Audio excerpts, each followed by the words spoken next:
Hello everybody, Jonathan Rayo here with Simplified Guitar, and in this lesson I want to teach you how to play the song Have Yourself a Merry Little Christmas. As always, I'm going to play through the song for you first, and then after I play through it, I'm going to break it down and explain it to you in more detail, so be sure to stick around for that. For now, let's go ahead and get started with the song.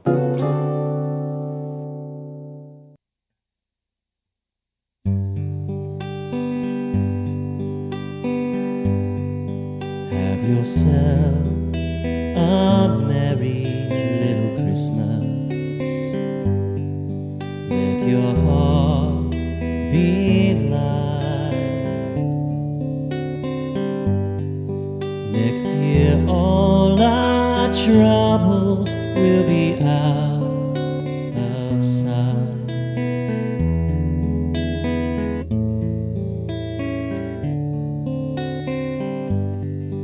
Have yourself a merry little Christmas.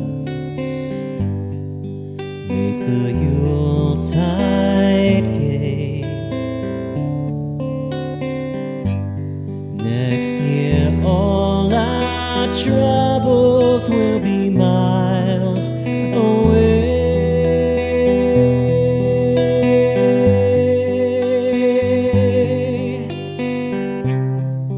Once again, as in olden days, happy golden days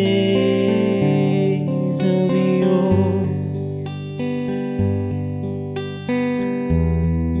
Faithful friends who are dear to us will be near to us once more. Someday soon we all will be together, if the fates allow. Until then we'll have to muddle through somehow.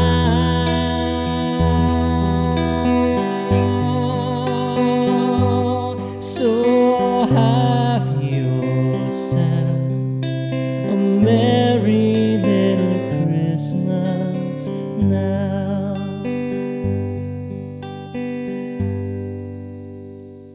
All right, we have a lot of chords that we're playing for this song. The first one is going to be the G chord.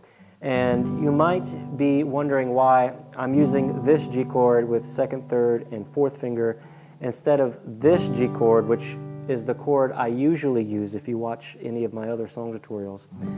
The reason I'm using this one is because it makes transitioning to all the other chords around it a lot easier. Okay? So again, I usually will pick chord variations that make transitioning easier. Okay? You usually want to play chords that are more related to the chords around it, right? You want to also think about the surrounding chords, not just the chord that you need to play.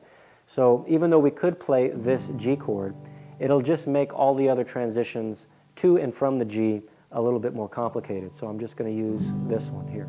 For the strum pattern for this song, we're going to be using the inverse picking pattern, which is actually not a strum pattern, it's a finger picking pattern that's going to be 6 beats in length, meaning that we're going to have a pattern that lasts for 6 beats before it repeats again.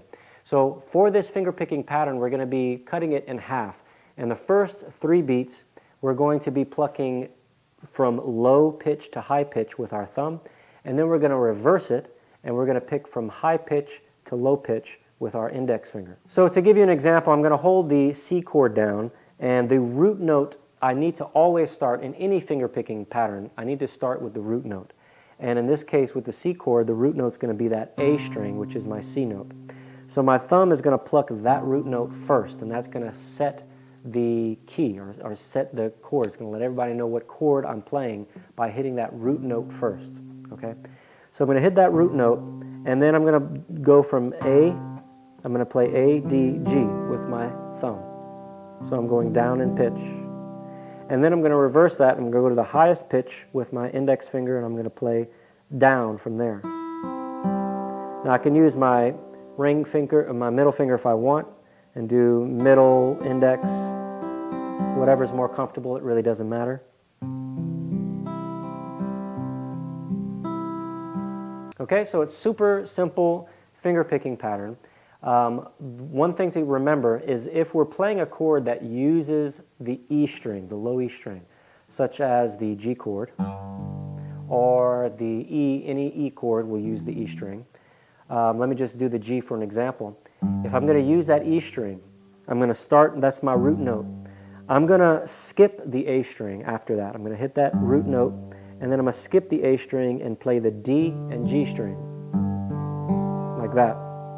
And the reason I'm going to do that is because that A string gets a little bit muddy with the E string. I want that E string to ring very clear because that's my root note. I need it to be heard, so I don't want it to get confused by being muddy with that other low register note, that E string, okay? That A string. So I'm going to play the E string, and then I'm going to skip the A string and do D, G.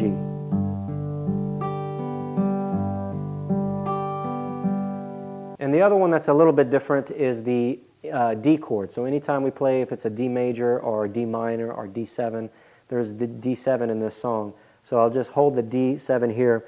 And the D, you need to start on the D string. So you're going to be scratching the E and A string and starting here. So all we're going to do is just shift everything down a string, and we're going to play D, G, B with our thumb, and then reverse it and play E, B, G.